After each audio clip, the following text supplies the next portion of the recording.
when we come face to face with our suffering or with the truth, it's a fucking liberating experience, you know, for a reason. Because it's a reckoning with the truth, and from that place we can actually create something new, because it's based in truth. The reason why this work with ayahuasca is so effective, I believe, is that it's an embodied experience. It brings us to face with what's truth, the truth that we have within us.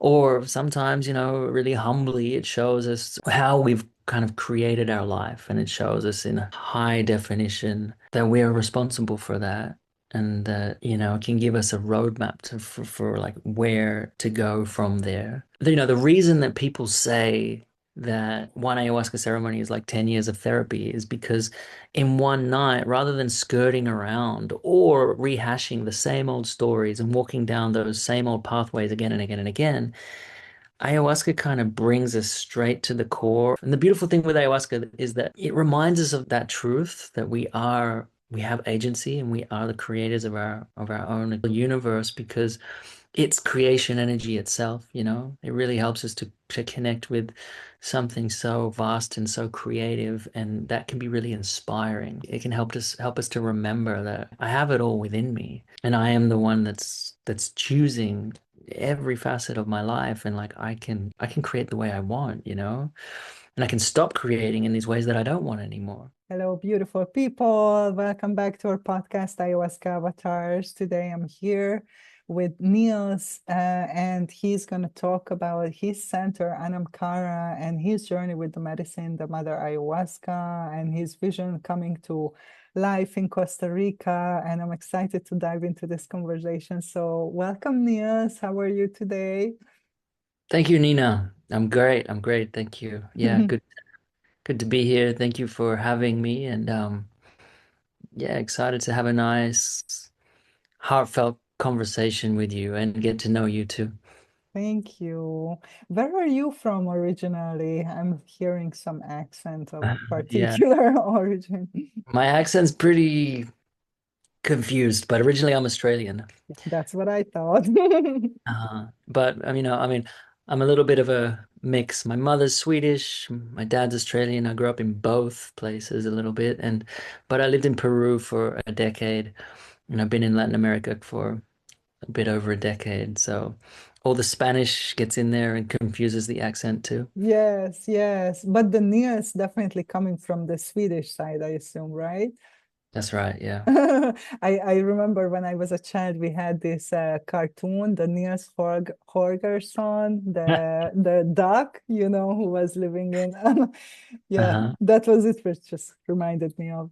Okay, so I always start with, this question that how did you come across, with psychedelics in general, in particular the Mother Ayahuasca? What motivated or inspired you to start this journey? What kept you on the path? Because a lot of people start and then they, move on to other things. So yeah, tell me a little bit about your story. Sure. Yeah. Yeah, thank you. Um, well, I found myself in Peru in 2012. And I wasn't aware or conscious of a lot of my own brokenness, shall we say. I was young and free and just exploring. And yeah, I found myself in Iquitos kind of well before the whole ayahuasca tourism explosion happened a few years later. And that was just a really expansive experience. I got to sit with all kinds of different maestros, and drink ayahuasca with a lot of different healers. And in that time, I kind of, I healed a lot of my own shame, a lot of my own lack of acceptance of myself. And afterwards, I felt very kind of like a child, I guess, and ready to kind of dive into play and creation and creating in my life. And then it kind of went from there. Things kind of unfolded organically.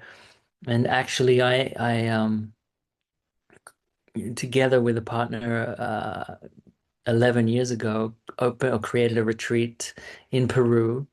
And so in 2014, I was doing retreats under a different name in Peru for about 5 years. And I was super young. I mean, I'm 37 now. So at the time then I was, I guess, mid 20s. And so those were kind of the cowboy days, you know. Was really blessed to work with an incredible maestro from a lineage called Palero, and he was a student of um, the same maestro that was the teacher of Don Alberto Torres from Blue Spirit in Peru. So very fierce lineage, very powerful medicine, very kind of very macho. They're all about the trees, the big tree medicines, and the palero kind of speaks to the branches of the big trees. That's what they're all about. So super strong energies, really powerful healing. And I was just really blessed to work with this guy and learn a lot along the way, you know. Over the course of those 5 years, there were about, I don't know, 60 retreats or something that we did, and learning about the human condition through witnessing people's processes unfold right in front of me, you know, and also through my own deepening with the medicine and my own processes. And so that's the kind of the way it unfolded. And then that was a lot of energy. That was a lot of work. Eventually, I kind of took a break. You know, like you mentioned, yeah, it's required, it's necessary to take a break sometimes. So took a bit of a break for a couple of years, and then eventually I kind of dipped back into the medicine world. And I went to work at a center, kind of a commercial center here in Costa Rica. I was there for about a year, a little less. And I was a facilitator there, and then I was the manager there. And that was kind of an interesting experience. I kind of got to witness good things and bad things, and things that we are now, my partner Francesca and I are really passionate about providing this medicine in a way that really honors it and really is, um, as safe and sustainable and effective as possible, so that we really take care of both the people coming, but also the medicine, and how it's held and how it's perceived, I guess. Um, and the maestros that we work with. So since about 2018, I've only sat with Shipibo maestros in the ayahuasca world. And so that's something that was an evolution, I suppose. When I first sat with a Shipibo maestro at that time, it felt like, wow, okay, this is another level of like nuance and depth in terms of shamanism and kind of the precision of the way that they work.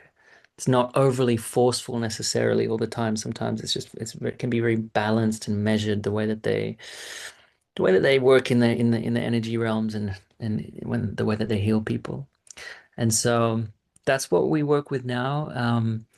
We work with a couple of beautiful families of Shipibo maestros, and they're like family and friends to us. So we feel really blessed to have them as kind of part of the crew and part of the family, really.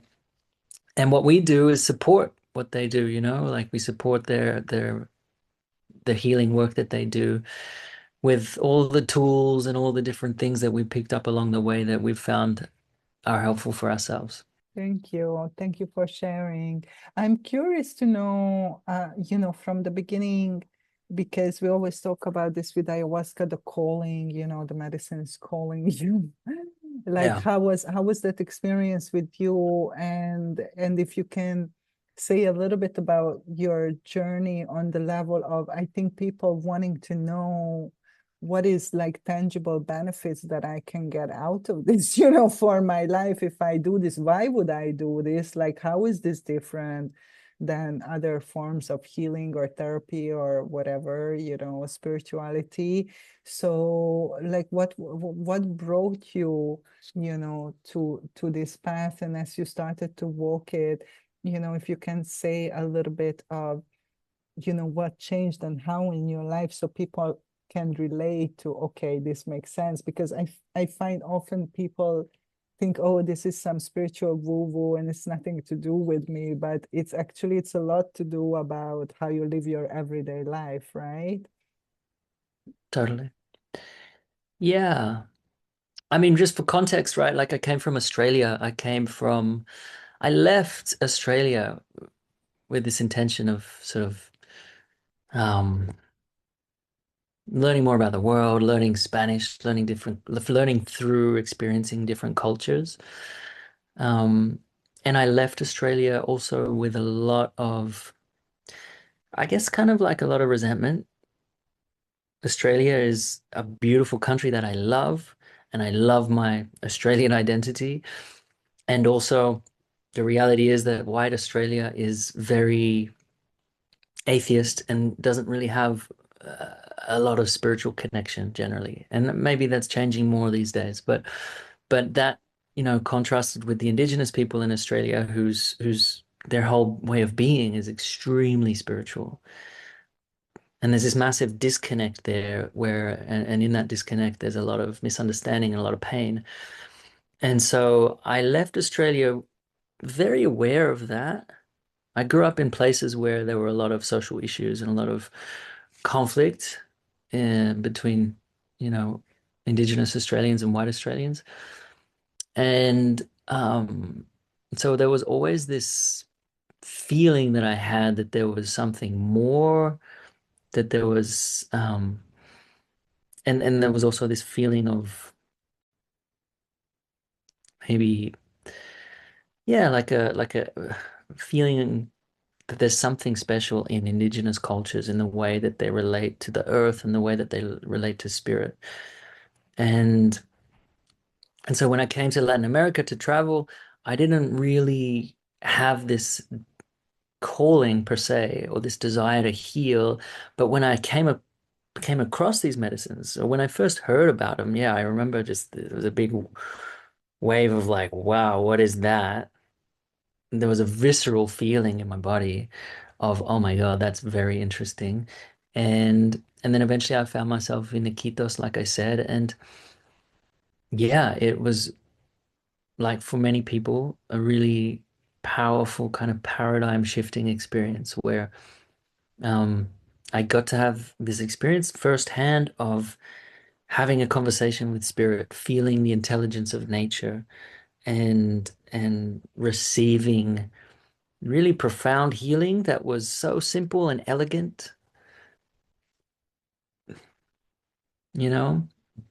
And this is the beauty of earth medicines, I think, is that it's very holistic. It doesn't treat a symptom. It goes to the core. It goes to the root of, you know, where all of our limiting beliefs and stories and patterns and traumas come from.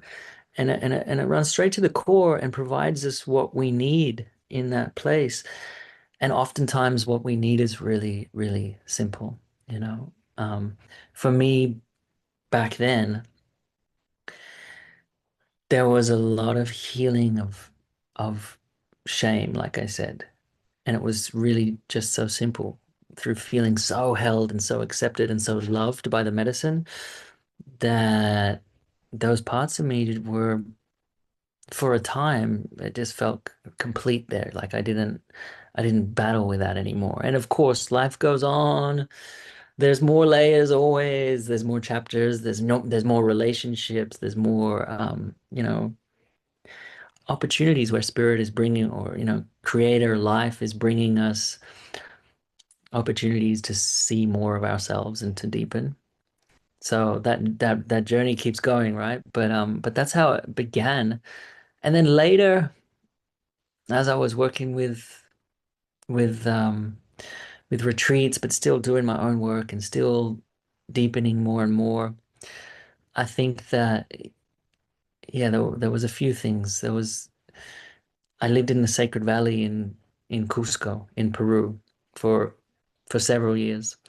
And for anybody who's listening, if you've been to some really potent sacred land sites, maybe like Sedona or Mount Shasta in the States, or the Himalaya maybe.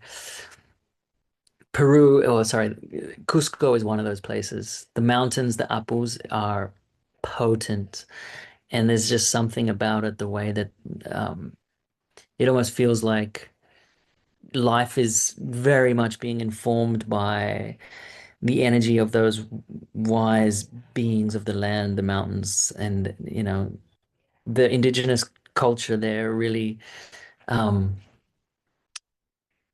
it's very deeply woven into the Quechua people in the Andes, right? The relationship with land, Pachamama, and the mountains in particular.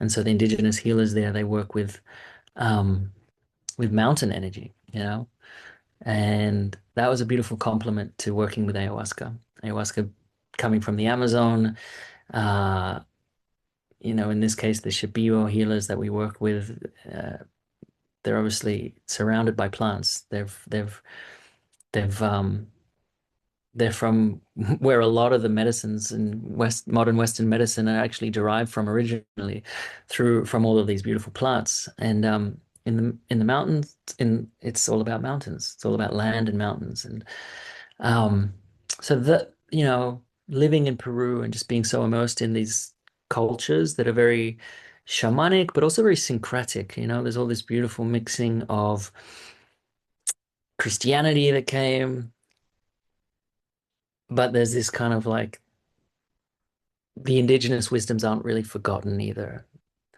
in places like Cusco. And so that really, really shaped me, I think. Really, it brought a lot for me, I guess, of developing my own relationship with nature and my own relationship with spirit and land. And I think this is one of the biggest things, in this world where a lot of us are very disconnected, whether that's because we lack community or really like nourishing friendships or relationships, or there's a superficiality to life, or I don't know, since COVID, like how many people are kind of stuck at home working from home and lacking moments of connection. All of that was for me, it was a great gift to get to experience that and learn that way of being, I guess. Thank you. Um, so what I would like to explore is to hear more about, those human conditions and the roots of our suffering. Like my experience is the same. Like I work with other sacred plants as well sometimes, but for me, the ayahuasca has always a special place. And if people ask me, how is it different from other medicines? That's what I always say, that it helps you to uproot suffering, to go to the very root of the problem. So one of the things that you mentioned is that disconnection that we have from nature, from the bigger whole, from our true selves, from our emotions, from our physical body, all this kind of thing. So can you say a little more about this human connection and the disconnection, and how, you know, this medicine helped you and how you help other people to reconnect, and how does that will change their life on a practical level? Yeah, because people are listening and they are like, I don't have enough money, I'm in a survival mode, I'm depressed, I have chronic disease, I don't know like what to do, I feel lost, I'm confused, right? So somehow to bridge the gap between, the spiritual understanding that you obviously already have, to people who are just starting out, to realize that maybe there is something more, maybe there is something deeper that they need to look at in order to change their life. Because I think everybody who comes to the medicine or any kind of like healing practice and spiritual practices, because you are suffering in some way, and you want to change, you want to feel better. So yeah, tell me a little bit more what comes up for you when you think about this. Yeah. Yeah, I mean, I think there's a few things there, right? Like one main thing that comes up is whether it's for men or women, there's a lot of dis-ease these days, I think, that is brought about by like an over focus and an over dependence on comfort and a tendency to like a very, very practiced tendency to do anything to avoid discomfort or suffering. And, we see it in manifest in, for example, I don't know, the homes. People can just say, "Hey, Google," and set the temperature in their house, or everything is designed so that there's minimal discomfort. And what I've seen is that this really it really makes people sick, you know? And so the reason why this work with ayahuasca, and ayahuasca is not the only tool, the only modality out there. There's so many beautiful earth medicines that can be really valuable, but ayahuasca just happens to be kind of a very powerful one, a very direct one, a very effective one, especially with the right maestros and the right setting and the right space and the right sort of level of support.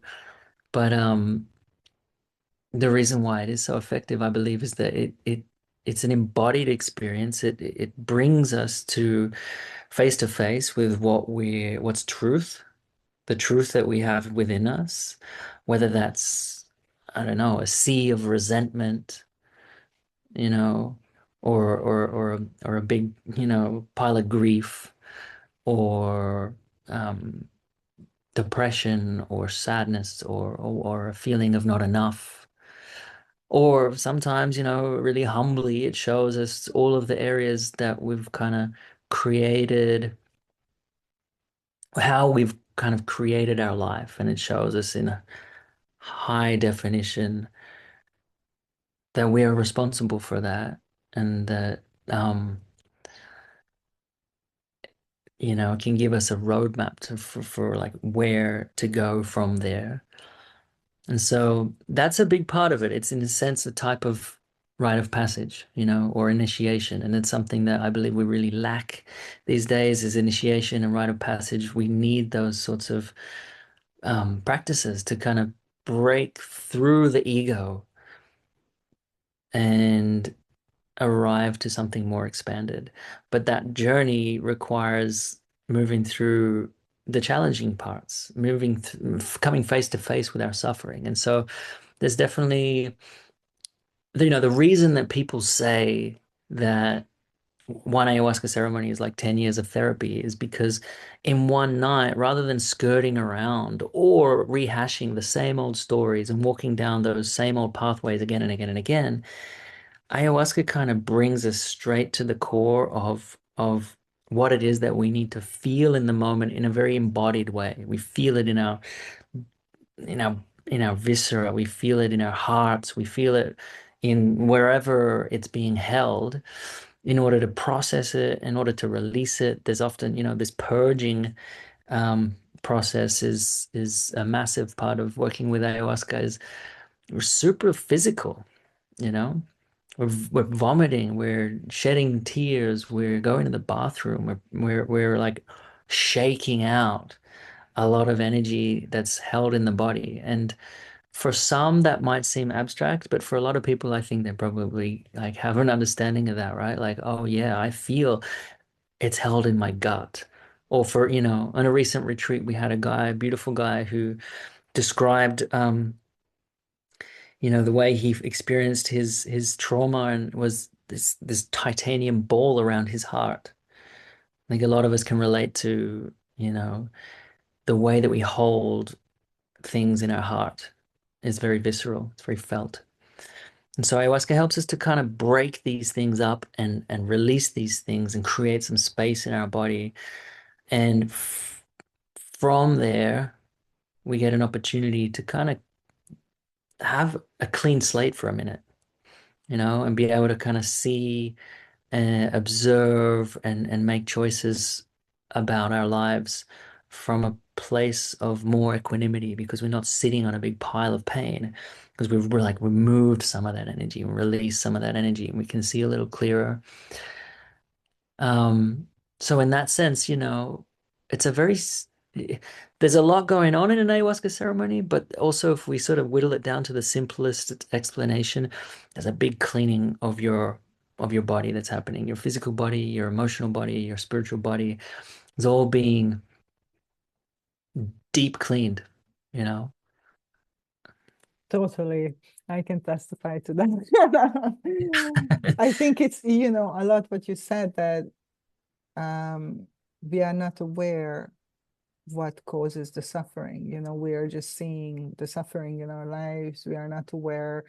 I think for many people for a long time, we are this victim state, that things are happening to me. I have no control over it.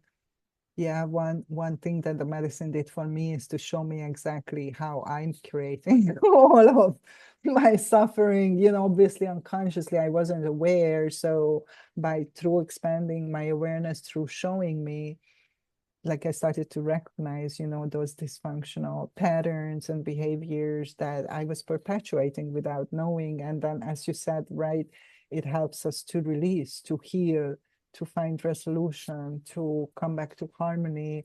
And I think it's very important because that's what's empowerment is. That's what's like you're starting to understand things not happening to me, they happening for me, for my awakening, for my evolution, right? And you start more consciously approaching life than how you did before, just like being on automatic pilot, right? So this truth that we are the creators of our life, of our reality, it sounds really good, and the law of attraction and all of that is like big hype around it. But as you said, I think it's a very painful process because suddenly you have nowhere to hide, you have nobody to blame, and you clearly see how you are creating the mess that you are in. And it's not something easy to face, as you said, facing yourself, facing the truth, facing your life, with everything stripped away, with just the raw truth there. That's kind of like a moment when you're like being deconstructed, right? And completely shifted, right, in your awareness, in your perspective. But it's very necessary so you can take back the power and start, to bring more awareness, more conscious awareness into your everyday life. And this is something that happens outside of the ceremony. So I'm curious, what is that you would like to share about that so many people is so focused on the ceremony that that's where everything happens, that's where the healing happens, that's where, and that's the whole point of it. And once you go home from the ceremony, you can just return to your old life, and it's all good. And I think that more and more people start to understand that your journey starts way beyond before the ceremony. Actually, you enter the ceremony space and it will last, way longer than when the ceremony ends. And what happens during that time, and how can people consciously, co-create during this time, and consciously collaborate, with the medicine and with that awareness that they are having to create real changes in their life. Because that's what I fear happens a lot, that people have amazing downloads or understandings, and then they go back to their life and it just the same old, and this becomes like a memory that, oh yeah, that was like amazing, but it didn't Totally. really translate into my life, on the Totally. practical And level. we're all So guilty of it, right? Like it yeah. happens. It's happened to me a bunch, I mean, a lot of time around this medicine, and I'm a slow learner, extremely slow learner. It's humbling sometimes. But there is this beautiful opportunity with ayahuasca to really create powerful changes in our lives. But it all does still come back to us, like the individual is responsible for what we continue to say yes to, and what we continue, or what we maybe begin to like say no to, if that's been challenging, and becoming the creators of our life. And the beautiful thing with ayahuasca is that it it reminds us of this that truth that we have agency, and we are the creators of our own little universe because it's creation energy itself, you know. It really helps us to connect with something so vast and so creative, and that can be really inspiring. And it can remind us of the fact, and it can help us to remember that, like, I have it all within me, you know, and I am the one that's choosing every facet of my life, and like I can do as I can create the way I want, you know, and I can stop creating in these ways that I don't want anymore. Um, it's a felt sense though, you know. Sometimes we can conceptualize these things, but to feel it in our body deeply is that's where these earth medicines like ayahuasca are so beautiful because they help us to remember in such a profoundly visceral felt way, like, oh, I've got the power actually, like when we've forgotten so spectacularly and found ourselves so deep in our own victim, you know, consciousness and so deeply embedded into our pain and our ego stories. And it can help us to really just like cut through that and remember the truth of, you know, who we are and what we're here for. And then on a physical level, you know, they say that it's after working with ayahuasca, our plasticity is like through the roof. And so there is really an opportunity to create new patterns and new pathways in a really powerful way. And what I've seen, you know, I mean, I'm sure you're aware of this, but like every time people come on the retreat, people feel the process began well before they got there. You know, there's like a felt on a soul level, there's an understanding that okay, I'm going into some deep work here. And that alone starts to kick up a process that alone starts to like there's a gravity to it, you know, and your body and your spirit know, oh, kind of on some level, we probably know what we're gonna face, really. You know, we kind of know what we're there for. We don't know um, how it's gonna play out necessarily. But you know, one thing that I like to always re remind people of is that actually this process can oftentimes is really beautiful and graceful and like loving as well. The you know, when we come face to face with our suffering or with the truth, it's a fucking liberating experience, you know? It's painful because the what we're practiced so much usually is, you know, avoiding sometimes at all cost that discomfort.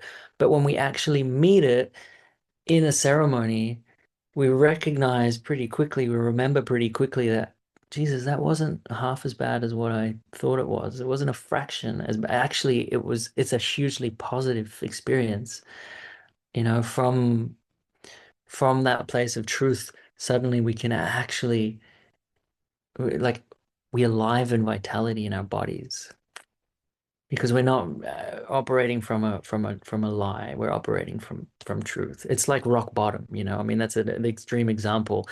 People talk about rock bottom with fondness because for a reason. Because it's a reckoning with the truth, and from that place we can actually create something new, you know, because it's based in truth.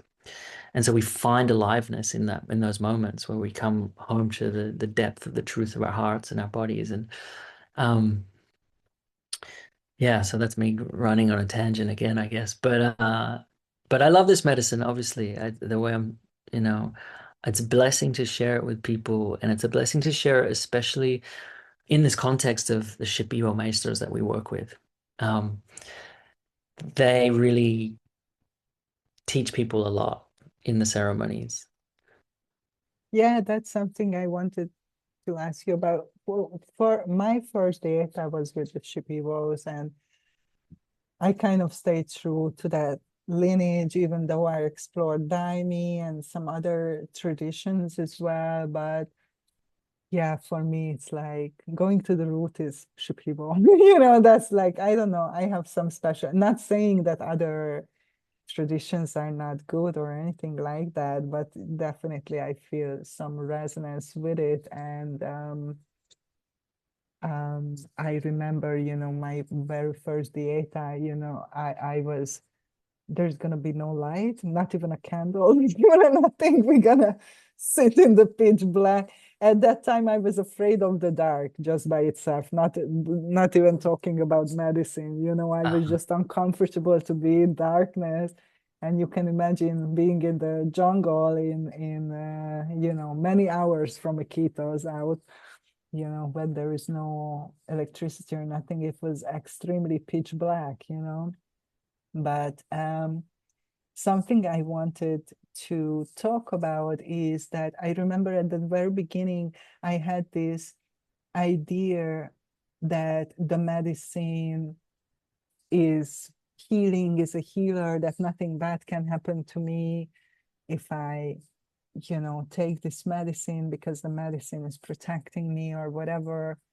And it took me a while to understand that the medicine is not good or bad. It's, in fact, it's like neutral, and the medicine is a powerful ally that can be used or work with all kinds of intentions, right? It can be worked with the highest intention to heal and awaken and expand our awareness and be more loving and more connected, or some people can use it, for very nefarious purposes, and to manipulate people and to hurt people, even to kill people.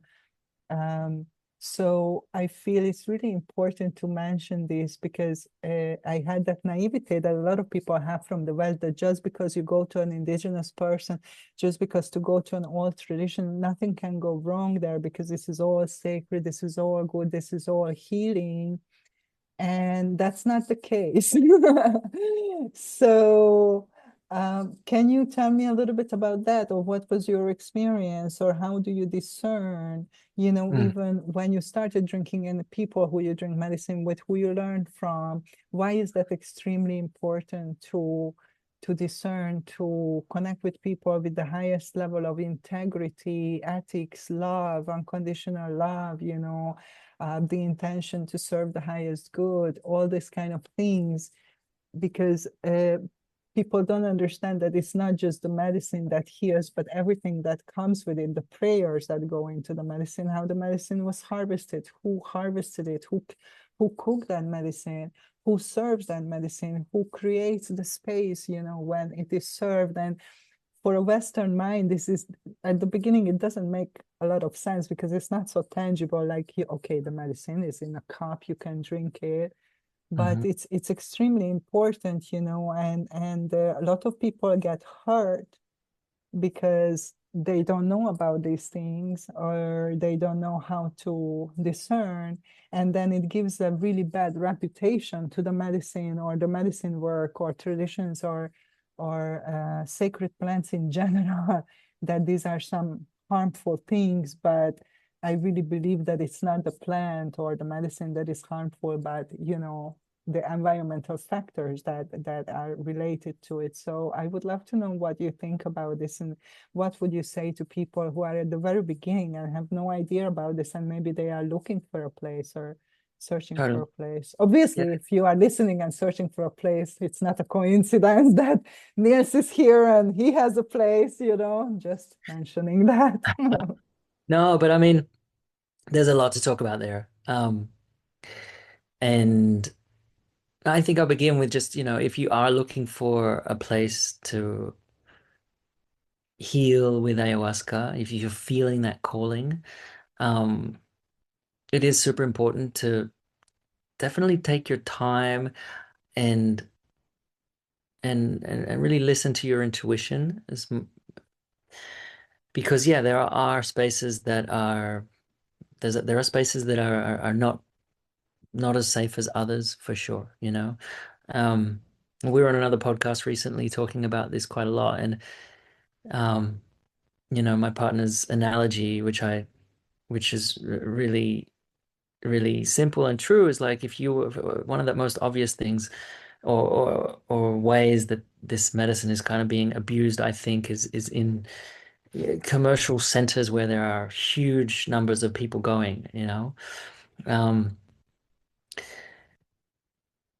now, you have to consider that the healers are they have limited amount of energy in one night, and just like if you had a you had surgery, would you rather be like the fifth person or the 55th person that the surgeon is going to work on that day?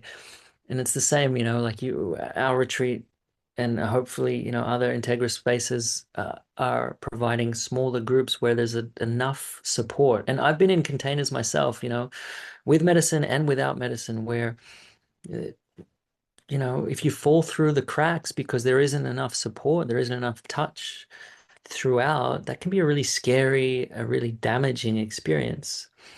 And when I say support, it's like how many guests per facilitator are there? What's the group size? How many healers are there? What kind of workshops are done before and during and after the retreat? What kind of support is there before, during, and after the retreat? Because that's super important. Where is the medicine grown and by whom? That's also super important. The maestros ideally, like they have a connection with that medicine because that's again, like there's a spiritual component to that where they are, the Shipibo ayahuasca is different to ayahuasca from a different part of the world or from Hawaii or something, and they do best working with what they know because it's from the energetic of the place that they come from. So that's sort of an important part as well. But on a really practical level, if the maestro doesn't know the brew, that can be dangerous too, right? Um, and then yeah, there's we learned that firsthand working in a space in Costa Rica. We worked at a kind of a commercial Shipibo, very well-known commercial Shipibo ayahuasca space, my partner and I, and witnessing what can happen, when things aren't held with the right amount of care can be really scary, and it is a real shame. And this is why we kind of went and started to do our own thing. And for myself, again, go and do my own things. We really, really find it important to provide these containers with medicine with adequate support. So what we do kind of before is preparation calls with each person. There's an application process before that, but the preparation calls are like a therapy session where we get to meet you, you get to meet us. There's a lot of trust and safety built in just in that, and that trust and safety really goes a long way when you get to the ceremony and you get to the retreat, the amount of trust and safety that each person brings. And the sum of all of that trust and safety really informs how deep we can go together as a group in the container, in the ceremonies. Um, the group size we keep small. Like we the maestros that we work with, they've told us that they don't like to work with more than 15 people. Our group sizes usually range between 10 and 12, 13-ish.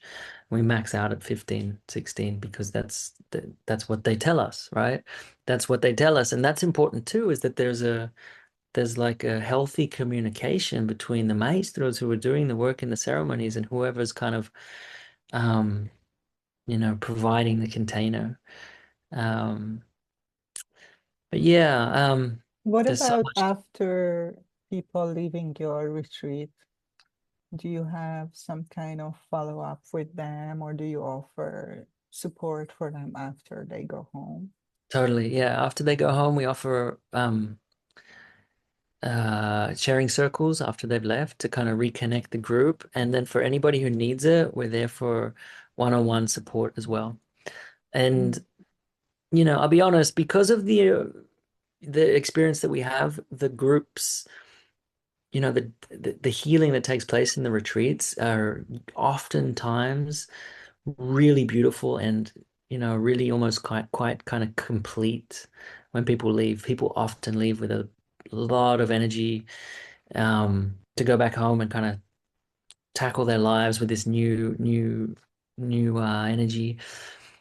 But then it's important to have that option for people because sometimes the experience with ayahuasca is it needs to be a little more challenging. Sometimes we kind of need to be to open up a deeper process that's a little more extended than just the parameters of the retreat, so that um, what we really need to face and integrate and heal can Right. actually be worked through. And so that's what that support is there for. Yeah.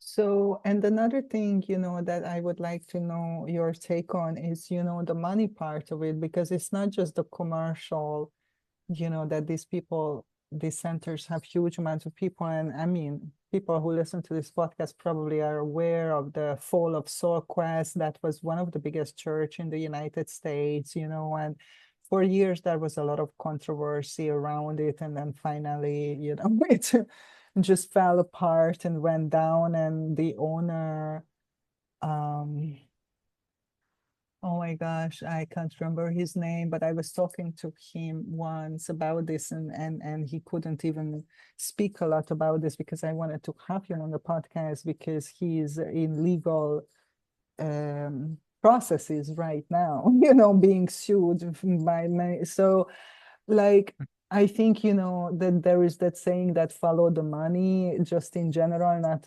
strictly to plant medicine, but I think that applies here as well. How the center handles the money or the people, how much of that money goes back to the indigenous people, where the tradition is coming from, where the medicine is coming from, how the money is shared, how the money is used, transparency around the money, all these kind of things, I think also have a lot to do with that integrity and that safety of that place that we are talking about. Like, what is your take on what you would like to share about this? Yeah. Yeah. I mean, there are more and more spaces that are. It's just, I mean, you can kind of see it straight away, right? If there is a space that charges, sometimes nearly $10,000 to go on a week-long retreat, and the group sizes are 30, 40, 50, up to 70, 80 people. Obviously that's big business. And so you have to kind of ask yourself, like, what is the deeper intention there? Is it centered around protecting and making sure that this medicine is kind of held really well and safely, and sustainably? Because I mean, each person's journey on a retreat with 70 people or 80 people, it's pretty um anonymous almost, right? Like, how much care are you really getting in that kind of experience? And how effective and how meaningful is that healing experience going to be compared to one where you actually have a relationship with the maestro that you're working with? You know, that's something that we find really important, is to carve out a fair amount of time where we shut up as facilitators and we let the maestro speak, and we let people speak to the maestros, and we let people, like, it couldn't be any other way, right? Like, they are the doctors that are coming to heal you. And so to have an opportunity to have a dialogue with them is the most important thing, so that they can feel you and feel what's going on within you, understand your desires and your intentions, so that they can, work with you accordingly. But amongst 70 or 80 people, how can you do that, right? Um, yeah, and we're blessed as well. The Shipibo healers, they are very, very skilled at what they're doing. There's a lot of spaces that are, um, people probably sharing medicine with a lot of good intentions, but just not nearly the same level of skill. And that maybe comes from, I mean, if I've worked with Shipibo maestros who've told me themselves that there are Shipibo maestros and then there's Shipibo maestros. There's certain Shipibo maestros who, grew up in the city in Pucallpa, compared to somebody who grew up in the middle of the jungle. Like, there's a difference. They Right. grew up in silence with a lot of, like, with the energies of nature all around them, versus somebody who grew up in the noise of the city. Even though they're Shipibo, there's a difference there. And then you compare that to, like, somebody from the States or from Europe who, again, like, coming from a completely different experience in their upbringing, where there's a lot more inputs, a lot more noise clouding up their space and affecting their their sensitivity, their ability to really connect with the plants and with nature, because that's essentially what they're doing, you know. It's like it's deeply shamanic. Yeah.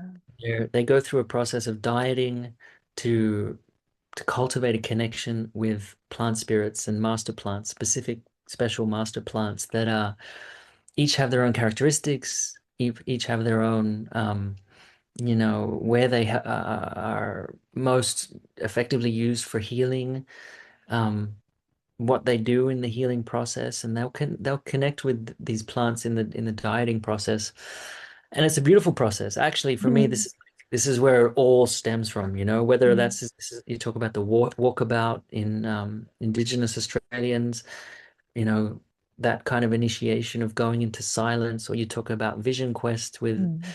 North American Indigenous people, which I just came from a Vision Quest in Mexico a week ago.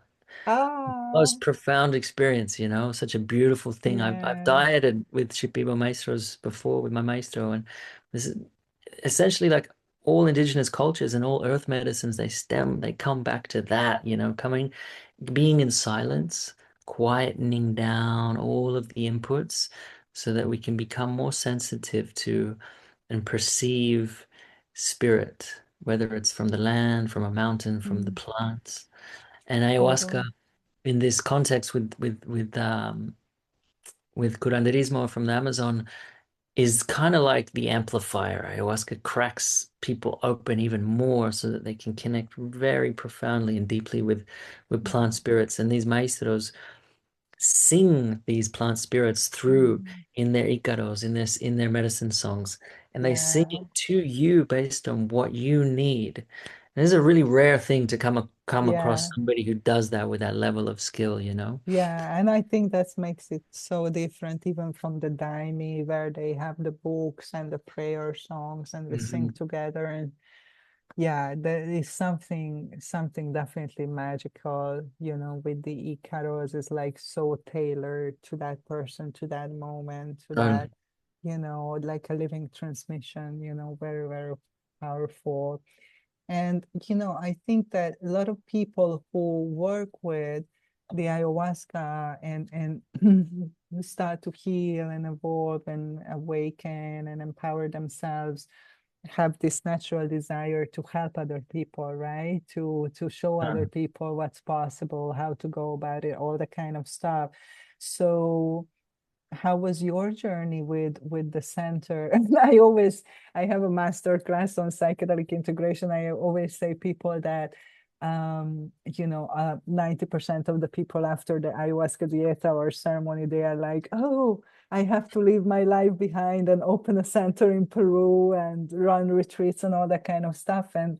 And of course, not everybody's destiny is like that, but some people do have, you know, this is their chosen path. So how was that for you with, you know, creating your own center? And what is like your vision, your dream with this center? How like yeah, what is your dream with it? What you would like to contribute or accomplish, you know, through this venture? Because it's not an easy thing to run a center, I know. sure. Yeah. I mean, I think for me, from the beginning, the vision and the mission was really kind of like a form of activism. Like I really felt called to be in some way kind of like a foot soldier of love for the world so that people could experience healing and I think the funny thing about it is that a lot of people, like you say, have that experience with the medicine and and they're so enamored by the medicine, they really want to be in some way in service to it. And that's really beautiful. But yeah, it can be precarious as well because that path, like you say, it comes with a lot of difficulty. More and more for myself, you know, and for people coming to us, more and more our message is really it's about less. You know, less is more with this medicine. Hopefully, people are, like you said earlier, integrating what they received in a retreat, in a ceremony, or in a bunch of ceremonies for the required amount of time, you know, and oftentimes that can be a year, that can be 2 years, that could be 5 years. Running back to the medicine before you've really taken a good portion of what you received in that, the wisdom that you received in that experience and kind of brought it into your life in meaningful ways, I think that's where it can become really dangerous. And I've lived that. I've been, I'm guilty of doing that myself. Too much medicine, becoming too ungrounded. And even for myself, like I'm very, very, I personally, only drink ayahuasca now in certain contexts, when I'm dieting and I don't really feel the call to drink outside of that. And that's really important as well, is having a healthy respect for this medicine. And those people who feel this call to be in service to the medicine in some way, again, like I totally get it. It's beautiful and it's understandable. And I think what we need more these days is to really bring the wisdom of the beautiful indigenous cultures who've managed to keep their wisdom and their practices alive, bring it into our world in meaningful ways, bring it into our communities in meaningful ways, and bring it into our relationships in meaningful ways. Um, that's what's really important today. Personally feel so compelled to do that more for myself than to drink any unnecessary amount of ayahuasca. And this is where, it's like about choosing the moment. Do you have something that you really, is there some pattern that's been showing up in your life that you just cannot really wrap your head around? Or is there some trauma that just keeps you perpetuating the same old relationship dynamics or stories or limiting beliefs? Like in those moments, this is a powerful tool, right? But people who are drinking just week in week out ayahuasca in a basement somewhere in the States, like I don't condone that personally. I think that this is where things can get really ungrounded and unsafe and unnecessary as well, right? It's a sacred and finite medicine that I really believe we should be kind of holding with a lot of care and making it really sustainable. Absolutely.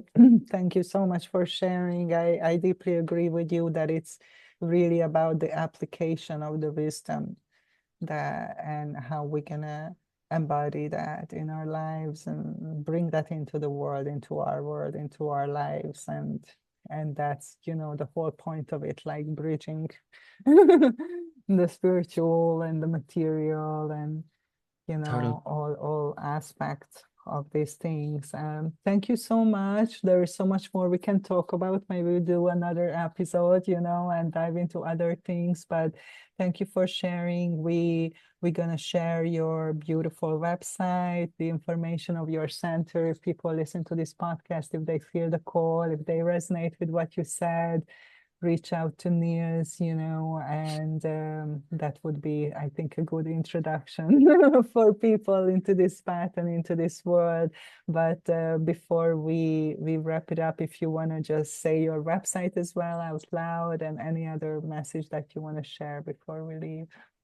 Yeah, thank you, Nina. It's a pleasure to be here. It's lovely to meet you. And yeah, if anybody resonates with our energy and would like to check out more of what we do, our website is anamkarahealingretreats.com. Um, you asked me about the name before we started, and Yes.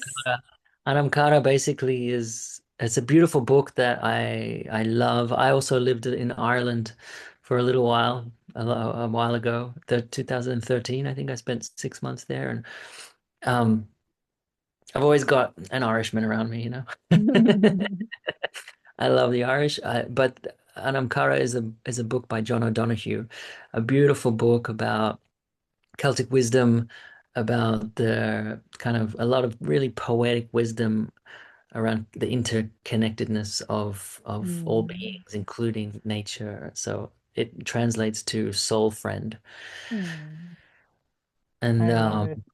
yeah, and that's what we really want to create. That's what we really endeavor to create is a space of soul connection and soul kinship um, with one another, with spirit, with the medicine, with between cultures, basically in all directions. Mm, That's kind of our mission. And the kind of cheesy story of it was that when Francesca and I met, I used to read that book to her, Mhm. and that was kind of like at the beginning of our relationship. That was a really sweet kind of moment that we had, and it's yeah, John O'Donohue is a beautiful, beautiful late Catholic priest who then left the church and focused his spiritual teachings and writings.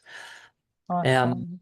you can find out, on our website, there's contact forms and phone numbers. You can see us on Instagram as well. Our handle is just Adam Cara Retreats. Wonderful. Thank you so much, Nils. We're going to share all that in the description. And yeah, I hope to have you again, in the future. And thank you for coming and thank you for this beautiful sharing. I am sure that it inspired many people who are listening. And for our listeners, leave a comment. Let us know what you think, where you are in your journey, and see you next time. Stay tuned for the next episode. Thank you